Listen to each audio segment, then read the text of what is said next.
wani yaro ne yana neman wata yarinya, to irin sai suka fahimci kamar bayi da kamun kai, sai uban ya ce kar ya sake zuwa.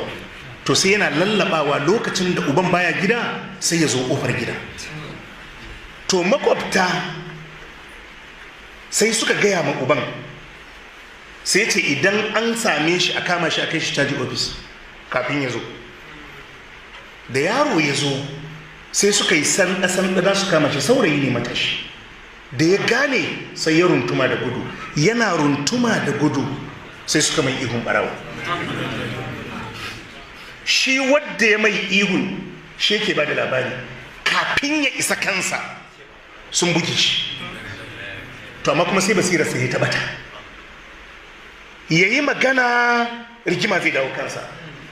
Ƙarshe da yaron nan annan aka jefar da gawansa. Shi kenan aka ɗauke shi aka je aka gaya ma iyayensa gashi kaza ya yi sata ne kaza. Malam haka jinin yaron nan ya tafi. To wannan abun sai ya ɗaga hankali ma wadda ya fara mishi ihu. Abun ya ɗauki shekaru masu yawa, bai wuce shekara 2 nan ba, sai abun ya hana shi zama lafiya. In ya tuna yaron nan ba ɓarawo ba ne mai ihun ɓarawo, sai hankalinsa ya tashi. Shi ne sai zo ya samu waɗansu daga cikin 'yan uwa malamai sai ya gaya musu gaskiya. Ya ce musu shi ga abin da ya taɓa yi, amma wannan abun yana damunsa, yana ɗaga mishi hankali, ba yi jin daɗi. A lokacin kuma mahaifin yaron ya rasu, saura mahaifiyarsa da yayinsa. Aka ce to yanzu a je a same su. Aka je aka samu yayin, shi bai je ba, aka wakilta wakilai. Suka je suka samu mahaifiyar yaro, suka samu yayin yaro.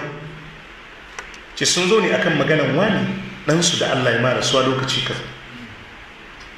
Gaskiyar magana da shi, wani bawan Allah ne ya mai ihun barawo da 'yan uwansa aka buge shi, amma ya shiga nadama da fitina.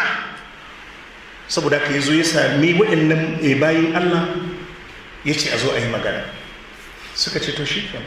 Suka je suka samu mahaifiyarsu, ana gaya mata wannan bayanin sai ta fashe da kuka. Ta ce wallahi ta san dama wani bai yi sata ba. Ta ce sata dai ta san bai yi sata ba. Ta ce to amma da wannan damuwan ubansa ya mutu.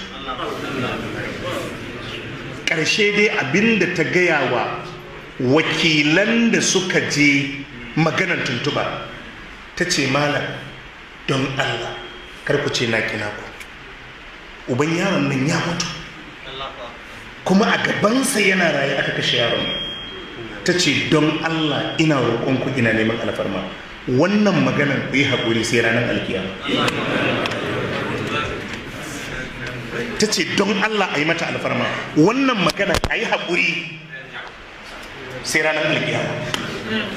To yaro ya tafi, ubansa ya tafi, kai da kamar ihu an ce a bari sai an ji ranar alkiyama. Akwai damuwa ko ba damuwa? Idan ya tuba ingantacciya, Allah zai iya yafe.